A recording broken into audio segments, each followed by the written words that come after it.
Don't pick up the phone, you know he's only calling 'cause he's drunk and alone too. Don't let him in, no, I can't pick him out again free. Don't be afraid, you know you're gonna wake up in his bed in the morning.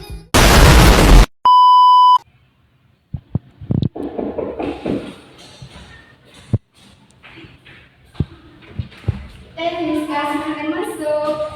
Rizka di sini pakai apa? Jalan kaki buku, ya dasar kamu duduk. Baiklah, Rizka tahu golongan ibu dari siapa?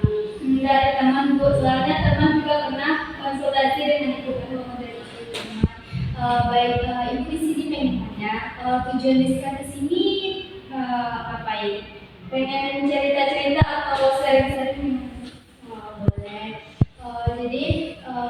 Rizka di sini pengen cerita sama ibu. Sebelumnya tuh ibu pengen tanya, apakah Rizka sudah pernah melakukan counseling? Sudah bu, dulu waktu di SMA Rizka sudah pernah konsul atau konseling dengan guru BK di SMA. Rizka tahu apa itu counseling? Lupa Rizka, bu pernah belajar, cuman mungkin udah lupa ya karena lama. Baiklah, di sini ibu akan menjelaskan apa itu konseling. Konseling merupakan layaknya dilakukan oleh guru BK, seperti kita berdua, ibu sebagai konselor dan Rizka sebagai konseling. Tujuannya di sini adalah untuk memecahkan permasalahan yang sedang Rizka alami. Jadi di sini Rizka tidak perlu takut untuk menceritakan semua permasalahan yang Rizka alami karena ibu sudah melakukan janji konselor. Jadi janji konselor ini ibu tidak akan menceritakan kepada siapapun masalah yang sedang dialami oleh Rizka. Jadi insya Allah ibu tidak akan menceritakannya tanpa seizin dari Rizka, dan insya Allah permasalahan yang Rizka alami akan dapat diselesaikan dengan baik. Apa Rizka sudah percaya? Jadi di konser ini juga di sini Rizka boleh menceritakan semuanya apapun permasalahan yang sedang Rizka alami. Rizka sudah paham. Jadi ibu di sini pengen nanya, apa sih permasalahan yang ingin Rizka ceritakan kepada ibu? Permasalahan satu bu dengan permasalahan dengan teman kayak miskomunikasi yang awal-awal kan sampai semester 2 dengan bu. Jadi kan baru masuk kuliah. Jadi pas awal masuk kuliah tuh pertemanannya baik-baik aja, tapi setelah masuk semester 2 nih pertemanannya tuh kayak udah renggang bu, soalnya kan perteman 4 orang, yang 2 orang itu dia orang tuh di kampus 2, sementara kami 2 orang di kampus 1. Jadi pada malam itu baik-baik aja seharian, masih ada komunikasi, masih ada chat-chat WA gitu. Tapi pas malam tuh kami yang berdua di kampus 1 ini nggak tahu apa masalah kami. Tiba-tiba orang tuh kayak udah nggak pernah lagi hubungin kami yang biasanya sering tiap hari kadang ada komunikasi. Tiba-tiba pas saat itu kami nggak tahu permasalahannya, udah kami telepon, udah kami cek, udah kami tanya apa masalah kami bu, tapi orang tuh jawabnya cuma oh iyalah nggak apa-apa kayak gitu bu. Orang tuh kami tanya apa masalahnya, orang tuh nggak ada jawab bu, cuman biasa-biasa aja kata orang tuh, kami nggak ada masalah sama kalian. Tapi dari sikap orang tuh jelas perubahannya tuh. Baik, orang tuh berubah sikapnya dengan sebabnya. Setelah Rizka menanyakan, kan sudah menanyakan kepada orang tua apa penyebab dari orang tua seperti itu, apa tanggapan orang tua?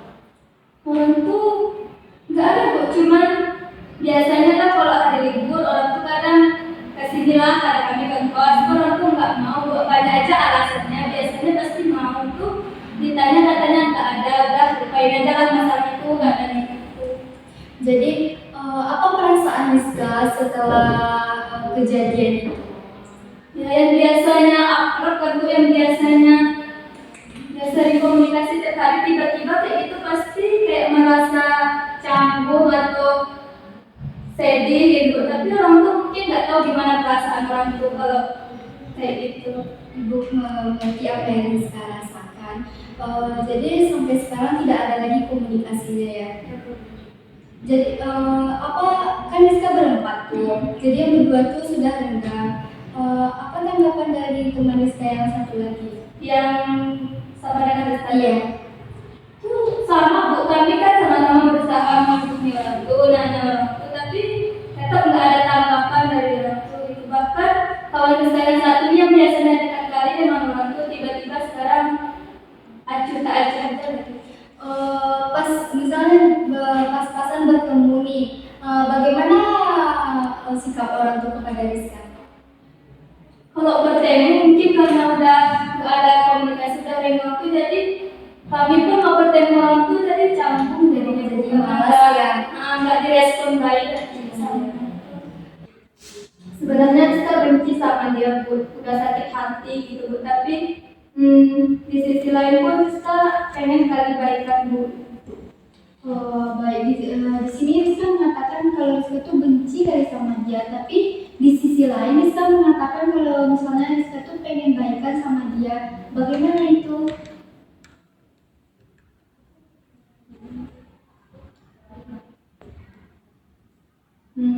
Apakah bisa kita lanjutkan? Bisa. Sebenarnya Rizka pengen kali baikan sama dia, tapi Rizka udah hilang respect sama dia Bu, lihat tanggapan dia kayak gitu waktu itu, jadi Rizka udah sakit hati sama dia Bu.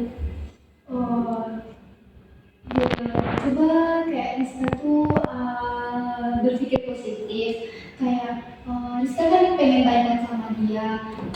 Coba kayak Rizka tuh coba ngomong baik-baik sama dia, bagaimana respon dia. Sebenarnya permasalahan Rizka tuh masih bisa diperbaiki dengan baik. Pokoknya Rizka tuh coba dulu berbicara dengan baik dengan teman.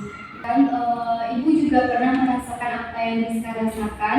Dulu ibu juga pernah konflik sama teman ibu, miskomunikasi, tapi alhamdulillah permasalahan itu dapat diselesaikan karena ibu mengambil sisi positif dari permasalahan itu, dan juga ibu menurunkan ego. Ibu berusaha untuk berbicara kepada teman ibu apa permasalahannya, kenapa sampai seperti ini. Mungkin Rizka juga bisa mencoba berbicara dengan baik kepada teman Rizka. Dapat ibu simpulkan di sini, Rizka memiliki konflik bersama teman, padahal di situ Rizka tidak tahu apa penyebab dari masalah kalian, tapi teman Rizka ini kayak menjauh tanpa sebab. Jadi ibu mengerti sekali perasaan Rizka saat ini. Di sini ibu ada yang namanya teknik kursi kosong. Jadi teknik kursi kosong ini nanti ibu menyediakan kursi. Di situ Rizka dapat membayangkan kalau itu adalah teman Rizka. Jadi Rizka dapat menyampaikan apa yang ingin Rizka sampaikan. Pokoknya sampaikan sampai Rizka itu merasa lega. Apakah Rizka bersedia dengan teknik ini? Bersedia. Baik.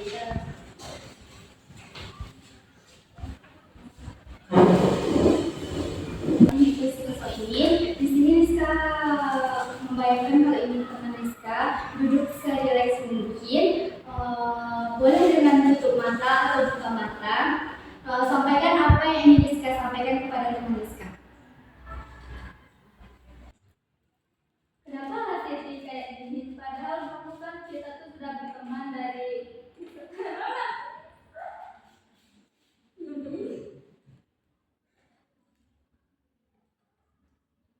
padahal dulu kan kita berteman sejak tingkat SMP sampai SMA baik-baik saja, tapi setelah masuk semester 2 di perkuliahan ini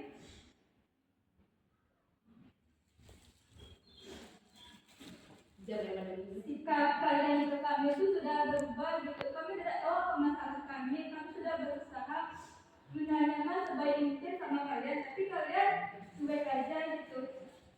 Kalian mungkin nggak peduli sama masalah ini, tapi jujur kalau kami berdua tuh di kami selalu mikir apa masalah kami sama kalian gitu.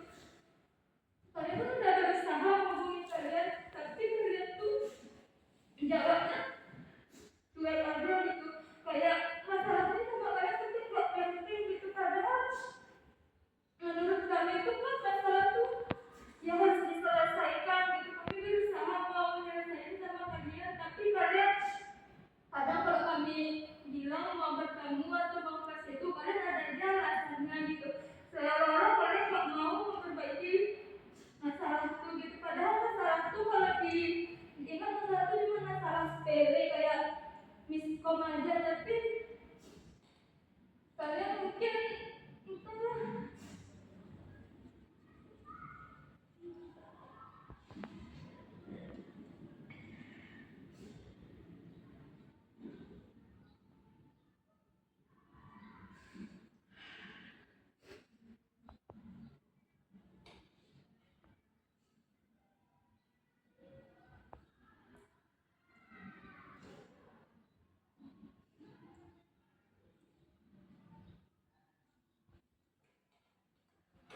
Sebenarnya Rizka tuh mau hubungan pertemanan itu baik lagi kayak dulu gitu, kayak mana dekatnya dulu, kayak Rizka tuh udah anggap orang tuh kayak keluarga gitu. Apalagi dulu kan di pondok sama-sama di asrama, tahu lah jauh dari orang tua kayak mana gitu. Tiba-tiba pas di sini tuh orang tuh padahal pas awal masuk baik aja, tapi udah masuk semester 2 orang tuh kayak gitu. Cuma Rizka berharap gitu bisa lagi kayak teman-teman kayak dulu, biar nggak ada rasa canggung kalau mau bertemu, bisa lagi bercerita atau apapun yang kami rasakan itu bisa kami berbagi cerita lagi sama orang tua, nggak ada rasa canggung lagi atau malu untuk bercerita sama orang tua. Eh, Kapan Rizka akan menceritakan atau mencoba berbicara kepada teman Rizka ini? Mungkin bisa besok Bu, mungkin Rizka bisa ke ke kos orang tua besok untuk membicarakan bagaimana penyelesaian masalah itu. Di sini Ibu mengerti sekali apa yang Rizka rasakan, karena Rizka tuh sudah berteman dengan lama. Semoga dengan cara Rizka berbicara kepada orang tua, menemui mereka, semoga permasalahan Rizka